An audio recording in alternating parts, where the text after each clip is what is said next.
नमस्ते विद्यार्थी मित्रों, ज्ञानपथ विद्यालय मोरबी में आपનું हार्दिक स्वागत है।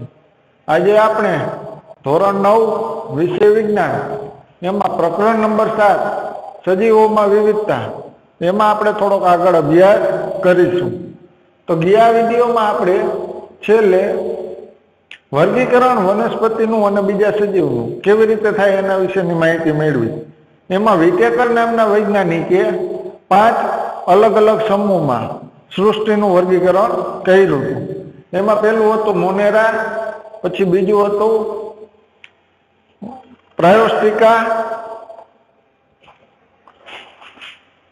पछी त्रीजुं हतुं फूग।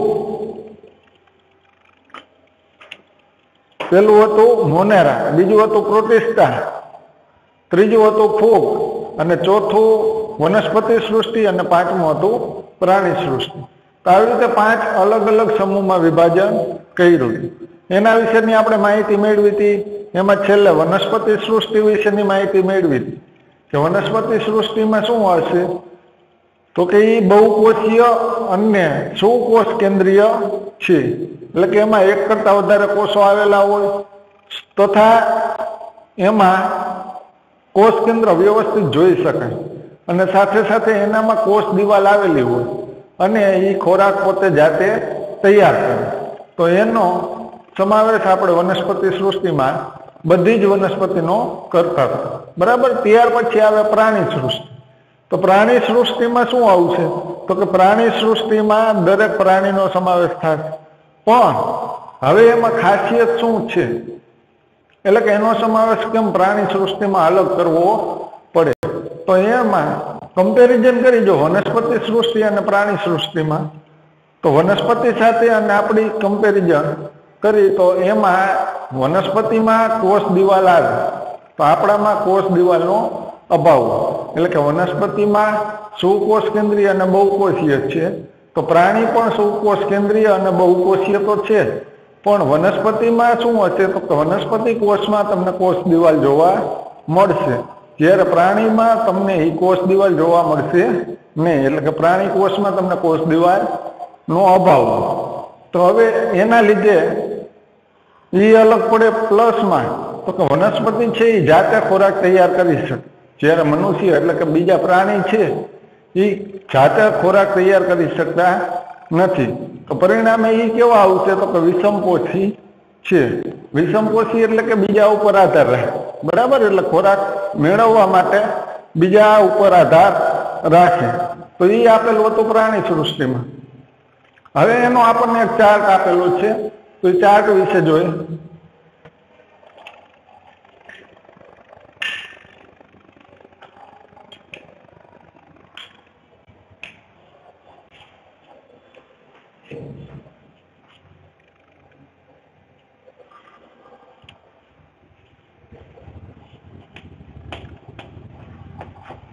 तो चार्ट की शुरुआत थाय छे सजीव थी।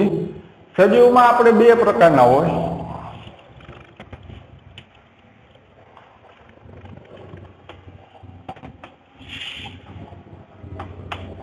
सजीव तमने 2 प्रकारना जोवा मळशे, एक आदिकोष केंद्रीय अने एक सुकोष केंद्रीय।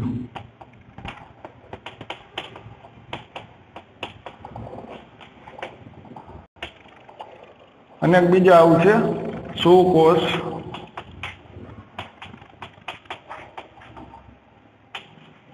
केंद्रीय।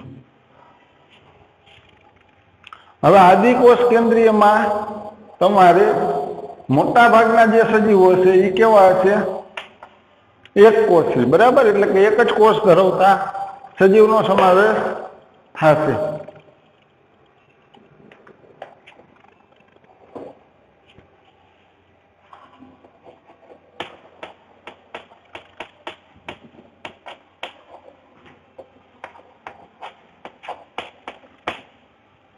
सजीव में टोटल 2 भाग पड़े, एक आदिकोष केंद्रीय और एक सुकोष केंद्रीय। आदिकोष केंद्रीय में शुं हशे तो के कोष केंद्र नो अभाव हशे। सुकोष केंद्रीय में तमने कोष केंद्र व्यवस्थित जोवा मळशे। पछी एमां आदिकोष केंद्रीय में एक कोषीय सजीवनो समावेश थाय छे अने एना उदाहरण में आपणे जोईए अथवा एनो समूह जोईए तो ई कया समूह में आवशे तो के सृष्टि एना माटे आवशे मोनेरा।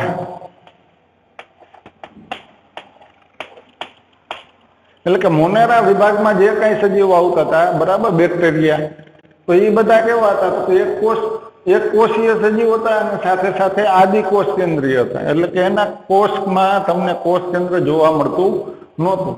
હવે શું કોષ કેન્દ્રીય હોય તો એમાં આપણને બે પ્રકારના જોવા મળશે.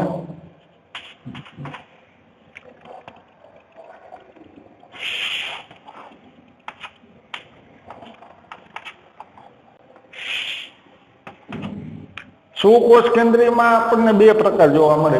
એક કોષીય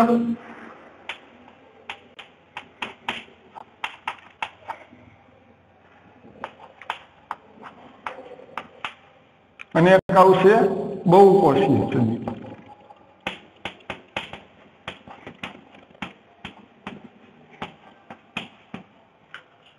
હવે એક કોષીય સજીવમાં કયા આવશે? તો કે એક કોષીય સજીવના આપણને ઉદાહરણ આપ્યા હતા. એ કયા વિભાગના હશે?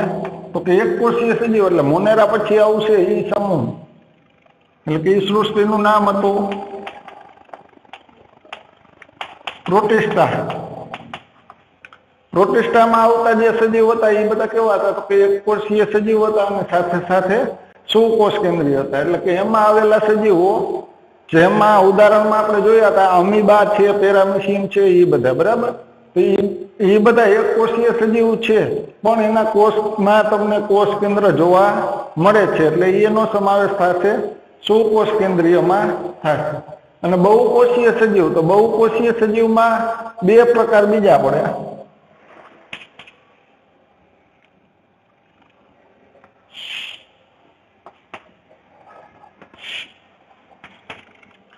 બહુકોષીય સજીવ હશે એમાં બે પ્રકાર બીજા આવશે.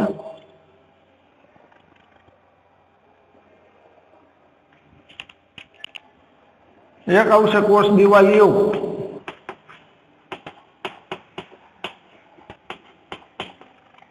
અને આમાં આવશે કોષ દિવાલ વિહીન.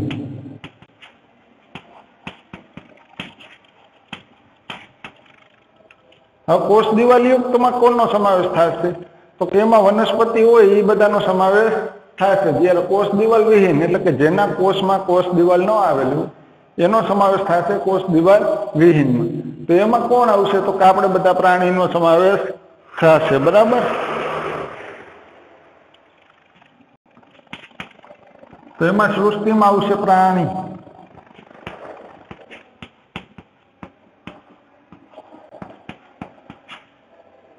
અને કોષ દિવાલ યુક્ત હોય તો એમાં પાછા બે પ્રકાર પડે. કોષ દિવાલ યુક્તમાં આપણને બે પ્રકાર બીજા પડશે. જો કોષ દિવાલ હોય તો એ વનસ્પતિ હોય તો એ વનસ્પતિ પ્રકાશ સંશ્લેષણ કરી શકે કે નહીં, અને અથવા બીજો જો કોઈ સજીવ હોય તો એ પ્રકાશ સંશ્લેષણ કરી શકે છે કે નહીં. તો અહીંયા આવશે આપણને બીજા બે પ્રકાર પડશે કે પ્રકાશ સંશ્લેષણ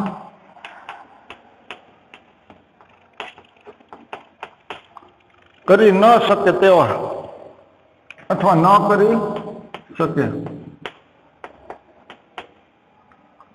અને પ્રકાશ સંશ્લેષણ કરી શકે.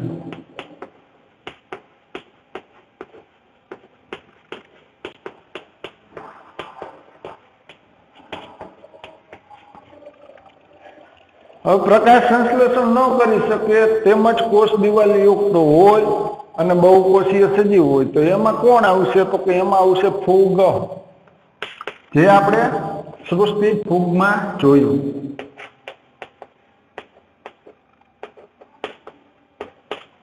તો કે ફૂગ એવો સજીવ છે કે જેના કોષમાં કોષ દિવાલ તમને જોવા મળે છે, પણ પ્રકાશ સંશ્લેષણની ક્રિયા કરી શકે નહીં. જો પ્રકાશ સંશ્લેષણની ક્રિયા ન કરી શકે તો એ વિષમપોષી સજીવમાં આવે, અને જો પ્રકાશ સંશ્લેષણની ક્રિયા કરી શકે તો એ સ્વયંપોષીમાં આવશે.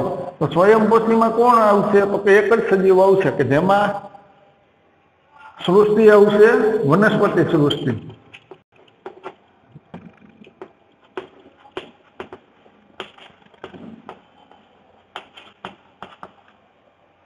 આવી રીતનો આપણને એક ચાર્ટ આપેલો હતો, બરાબર. કે સજીવ હોય તો સજીવ બે પ્રકારના જોવા મળે, એક આદિકોષ કેન્દ્રીય અને સુકોષ કેન્દ્રીય. આદિકોષ કેન્દ્રીયમાં એક કોષીય સજીવ હોય, બરાબર, એનો જ સમાવેશ થશે. અને એ એક કોષીય સજીવમાં કેનો કઈ સૃષ્ટિમાંથી હશે તો કે મોનેર. એટલે કઈ સૃષ્ટિ? મોનેર. એના જે કાંઈ સજીવો છે એ બધા એક કોષીય સજીવો હશે. હવે તેમાં બીજો ભાગ હતો સુકોષ કેન્દ્રીય. સુકોષ કેન્દ્રીય એટલે શું? તો કે જેમાં કોષ કેન્દ્ર તમે સ્પષ્ટ જોઈ શકો. તેના પાછા બે પ્રકાર, એક કોષીય સજીવ અને બહુકોષીય સજીવ. એક કોષીય સજીવ હોય તો એમના માટે ડાયરેક્ટ સૃષ્ટિ આવી જશે પ્રોટિસ્ટા. પણ જો બહુકોષીય સજીવ હોય તો એમાં બે ભાગ પડશે.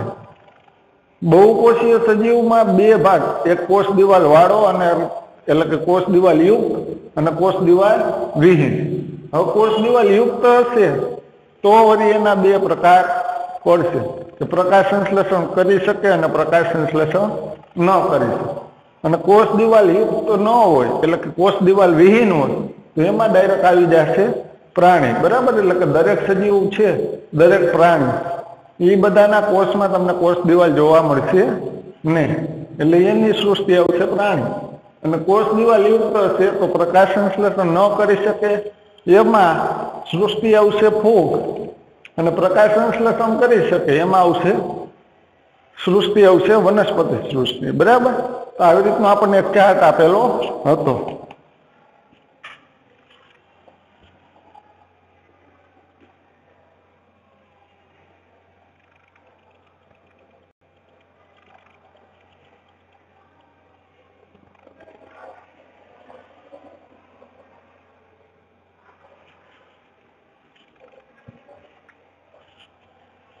હવે આ ચાર્ટ પછીની આગળની વાત કરી તો વનસ્પતિ સૃષ્ટિ આપેલી છે. હવે આગળ આપણે વનસ્પતિ સૃષ્ટિ વિશે ખાલી જોયું હતું તો એમાં આપણને થોડીક જ ઇન્ફોર્મેશન હતી. એમાં શું માહિતી આપી હતી? તો કે પ્રકાશ સંશ્લેષણ કરી શકે, સાથે કોષ દિવાલ હોય અને એ બહુકોષીય સજીવ છે અને સ્વયંપોષી છે, એટલી માહિતી આપી હતી. અને એના વિશે વધારાની માહિતી આપણે હવે જોવાની છે.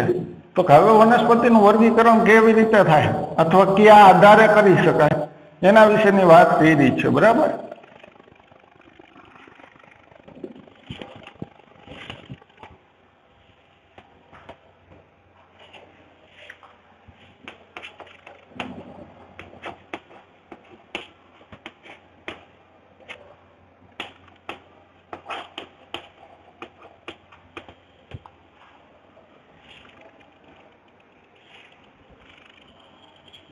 હવે વનસ્પતિ સૃષ્ટિમાં ટોટલ બે પ્રકારે વર્ગીકરણ કરવામાં આવે છે. પહેલો પ્રકાર એટલે વર્ગીકરણમાં કે એનું બે પ્રકારે વર્ગીકરણ કરવામાં આવે. પહેલા પ્રકારમાં શું થાય છે? તો કે પહેલા પ્રકારમાં એવી રીતે વર્ગીકરણ કરવામાં આવે કે એના મુખ્ય ભાગો હોય, વનસ્પતિના જે મુખ્ય ભાગો હોય એ વિભેદિત હોય કે નહીં. હવે વિભેદિત એટલે શું? તો કે વિભેદિતના આધારે એટલે આપણે અહીંયા લખશું શું? તો કે વનસ્પતિના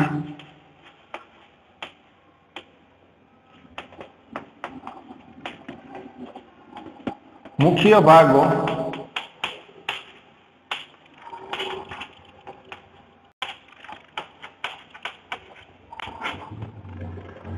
છે કે નહીં તેના આધારે એક વર્ગીકરણ કરવામાં આવે. અને બીજું આવશે વનસ્પતિના બીજના આધારે, બરાબર.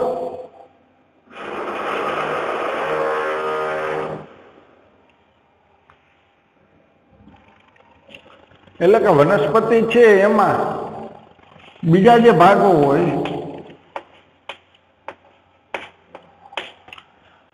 વનસ્પતિમાં પાણી તથા બીજા તત્વોનું વહન કરી શકે.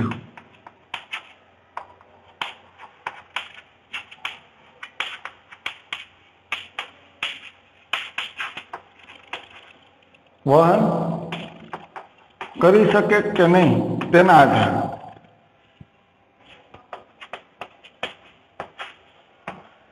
હવે શું થશે કે વનસ્પતિના મુખ્ય ભાગો વિભેદિત છે કે નહીં, એક તો એના આધારે વર્ગીકરણ કરવામાં આવે અને બીજું છે વનસ્પતિમાં પાણી તથા બીજા તત્વોનું વહન કરી શકે છે કે નહીં.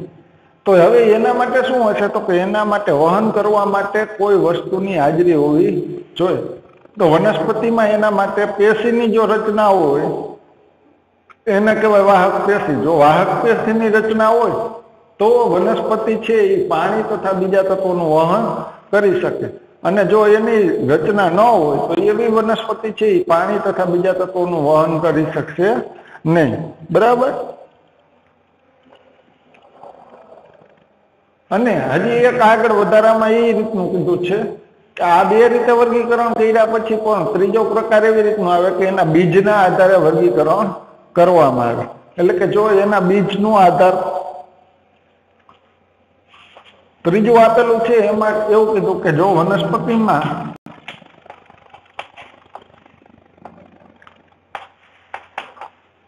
બીજનું નિર્માણ થતું હોય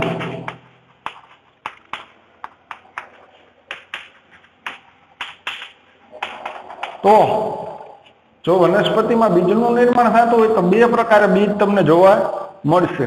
એક વનસ્પતિમાં બીજ છે એ તમને ડાયરેક્ટ છૂટા જોવા મળતા હોય, અથવા બીજ છે એ ફળથી ઢંકાયેલા હોય.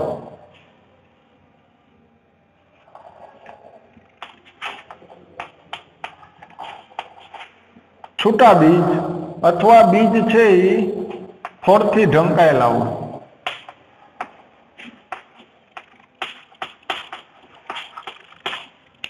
હવે એના માટે આપણે ઉદાહરણ લઈ, બરાબર. તો આપણે જે મગ છે, ચોરી છે, બરાબર, એ બધી વનસ્પતિ છે કે એમાં તમને બીજ છે એ ડાયરેક્ટ જોવા મળતા હોય. તો એના ઉદાહરણમાં આપણે લઈ તો વટાણા,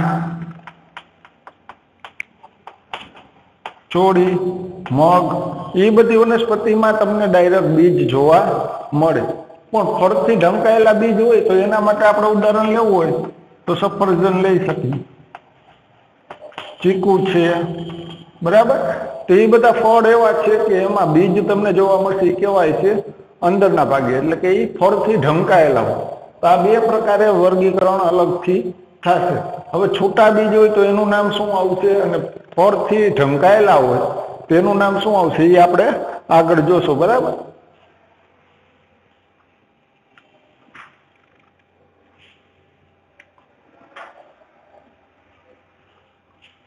હવે વનસ્પતિનું વર્ગીકરણ અત્યારે ચાલુ કરી તો એમાં પેલું આપેલું છે કે વનસ્પતિના મુખ્ય ભાગો વિભેદિત છે કે નહીં, તો તેના આધારે વર્ગીકરણ કરો. તો એમાં આપણે જોતા જઈએ તો પેલું જ આપેલું છે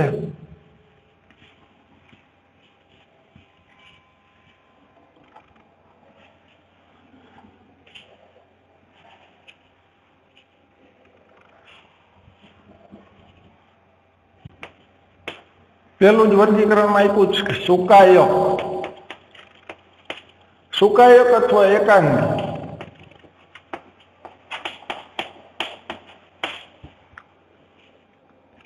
હવે સુકાયક અથવા એકાંગી, એકાંગી એટલે શું, તો કે જેનું અંગ એક જ છે એવી વનસ્પતિ, એને કહેવાય એકાંગી. બરાબર. એટલે કે એનું અંગ છે એ એક જ હોય. એટલે કે આ વનસ્પતિમાં શરીર રચનામાં તમને વિભેદીકરણ જોવા મળશે નહીં. આ પ્રકારની વનસ્પતિ હશે એની શરીર રચનામાં તમને વિભેદીકરણ જોવા મળશે નહીં. હવે વિભેદીકરણ એટલે શું, એ વસ્તુ અગત્યની છે. બરાબર. કારણ કે હવે આના પછીના બીજા જે બે ભાગ છે એમાં પણ વિભેદીકરણ શબ્દ આવશે. તો સૌથી પહેલા વિભેદીકરણ એટલે શું, તો કે કોઈ વનસ્પતિ હોય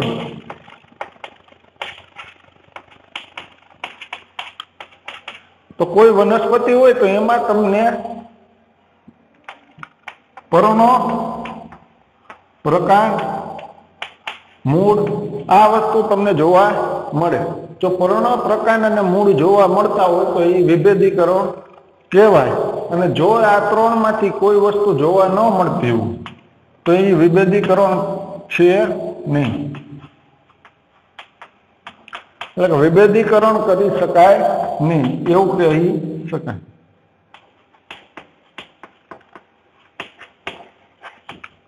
જે વનસ્પતિમાં તમને પર્ણો, પ્રકાંડ અને મૂળ આ ત્રણ વસ્તુ જોવા મળતી હોય તો એનું વિભેદીકરણ થયું એવું કહેવાય. પણ જો આ ત્રણમાંથી એકેય વસ્તુ જોવા ન મળતી હોય તો વિભેદીકરણ કરી શકાતું નથી એમ કહી શકાય. તો આપણે જે એકાંગીની વાત કરી તો એમાં એવી વનસ્પતિનો સમાવેશ થાય છે કે જેમાં તમને પર્ણો, પ્રકાંડ કે મૂળ જોવા મળશે નહીં. તો એવી વનસ્પતિનો સમાવેશ એકાંગીમાં થાય છે, અને એ સામાન્ય રીતે પાણીમાં જોવા મળશે. बराबर। तो एकांगी वनस्पति मोटा भागे क्या हशे? पानी में। तो एना उदाहरण में बात करी तो उदाहरण में आवशे લીલ। એટલે કે લીલ નામની વનસ્પતિ છે એમાં તમને પર્ણ જોવા ન મળે, પ્રકાંડ પણ જોવા નહીં મળે અને મૂળ પણ જોવા નહીં મળે। તો એ વનસ્પતિનો સમાવેશ થશે એકાંગીમાં। એટલે એકાંગીમાં આપણને વધારે કંઈ આપેલું નથી। અને એ સિવાય બીજા ઉદાહરણ આપેલા છે સ્પાયરોગાયરા, કારા અને ક્લેડોફોરા।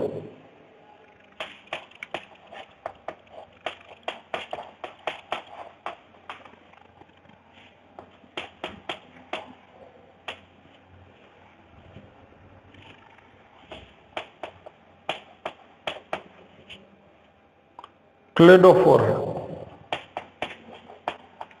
આ બધી વનસ્પતિ એવી છે કે જે તમને પાણીમાં જોવા મળતી હોય અને એ એકાંગી હોય। એકાંગી એટલે કે એના શરીરમાં એક જ અંગ હોય, ટૂંકમાં પર્ણ, પ્રકાંડ અને મૂળ હોતા નથી। અને એ વનસ્પતિ તમે મોટા ભાગે પાણીમાં જોઈ હશે।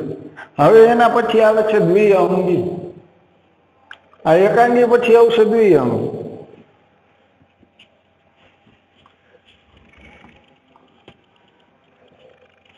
બીજો ભાગ પડે છે એનું નામ છે દ્વિઅંગી। તો દ્વિઅંગી વનસ્પતિમાં કેનો સમાવેશ થાય છે? તો કે દ્વિઅંગી વનસ્પતિ એટલે એવી વનસ્પતિ કે જેમાં તમને વિભેદીકરણ જોવા મળે, પણ કેનું? તો કે પર્ણ અને પ્રકાંડનું। બરાબર, કે જે વનસ્પતિમાં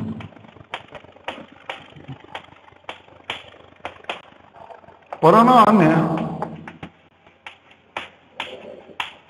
પ્રકાંડનું વિભેદીકરણ જોવા મળતું હોય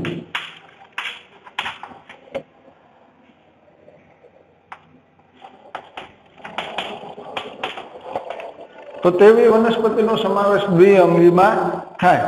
દ્વિઅંગી, દ્વિ એટલે બે, અંગ એટલે અંગ। તો એક અંગ છે પર્ણ અને બીજું અંગ થશે પ્રકાંડ। તો એવી વનસ્પતિનો સમાવેશ તમને દ્વિઅંગીમાં જોવા મળે કે જેમાં પ્રકાંડ અને પર્ણ હોય, તો એવી વનસ્પતિનો સમાવેશ દ્વિઅંગીમાં થશે। અને આ વનસ્પતિમાં તમારે પાણી કે બીજા તત્વોના વહન માટે કોઈ વિશિષ્ટ પેશી કે પેશીની રચના જોવા મળશે નહીં। એટલે આવી વનસ્પતિ છે એમાં પાણીનું વહન કરી શકે કે બીજા તત્વોનું વહન કરી શકે તેવી પેશી કે વિશિષ્ટ પેશી કોઈ હોતી નથી। બરાબર। અને એના ઉદાહરણ આપેલા છે શેવાળ અને માર્કેન્સિયા। ઉદાહરણમાં આવશે શેવાળ અને માર્કેન્સિયા।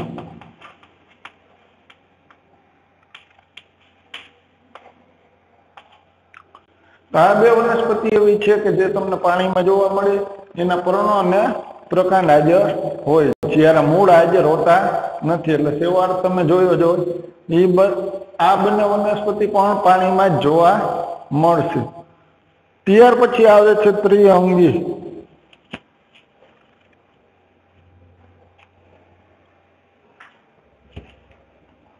હવે ત્રિઅંગી વનસ્પતિ કોને કહેવાય?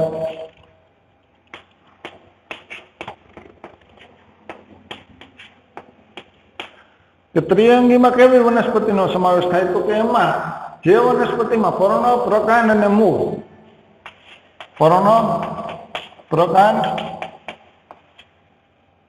અને મૂળ આ ત્રણેયનું વિભેદીકરણ થતું જોવા મળે, તો એવી વનસ્પતિનો સમાવેશ ત્રિઅંગી વનસ્પતિમાં થશે। અને આમાં પાણી તથા બીજા તત્વોના વહન માટેની વિશિષ્ટ પેશી અથવા પેશીની રચના જોવા મળશે। બરાબર। તો એના ઉદાહરણ પણ આપેલા છે કે માર્સેલિયા, હંસરાજ અને હોર્સટેલ, એના ઉદાહરણ આપેલા જ છે।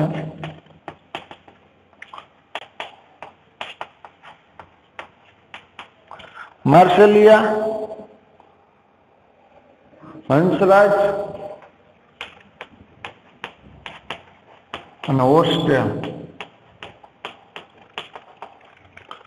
તો આ બધી વનસ્પતિ છે એમાં તમને પર્ણો, પ્રકાંડ અને મૂળ જોવા મળશે. સાથે સાથે જે તત્વો અથવા પાણીના વહન માટે વિશિષ્ટ પેશીની કે ખાલી પેશીની રચના જોવા મળે. અને આ ત્રણેય પ્રકારની વનસ્પતિ એકાંગી છે, દ્વિઅંગી અને ત્રિઅંગી. તો આ ત્રણેય પ્રકારની વનસ્પતિમાં પ્રજનન અંગ અપ્રત્યક્ષ હોય, એટલે કે એમાં તમને બીજનું નિર્માણ થતું જોવા મળશે નહીં. તો બીજનું નિર્માણ થતું ન હોય, સાથે સાથે એમાં અપુષ્પી એટલે કે આ ત્રણેય પ્રકારની જે વનસ્પતિ છે એમાં તમને ફૂલ જોવા ન મળે.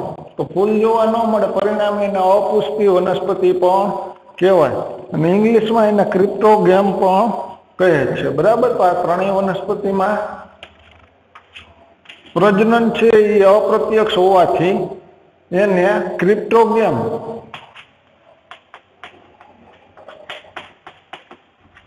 અથવા અપુષ્પી વનસ્પતિ પણ કહેવાય.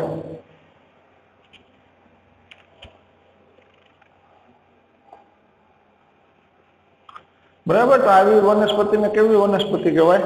અપુષ્પી વનસ્પતિ. તો આજે આપણે અહીંયા સુધી રાખશું. આગળના વિડીયોમાં આ ટોપિકને થોડોક આગળ બાકી છે, એટલે કે પેજ નંબર તમારે 87 ઉપરનો પહેલો પેરેગ્રાફ બાકી છે. તો અહીંયાથી આપણે શરૂઆત કરશું. બરાબર. તો આજે આપણે વનસ્પતિ સૃષ્ટિના 3 ભાગ જોયા, એટલે કે એનું વર્ગીકરણ છે એમાં સુકાયક, દ્વિઅંગી અને ત્રિઅંગી. આ ત્રણેય વિશેની માહિતી આપણને બેઝિક આપેલી હતી, એ આપણે જોઈ. રેડી. તો હવે આગળના વિડીયોમાં આપણે હવે અહીંયાથી આગળ પછીથી જોશું. Thank you.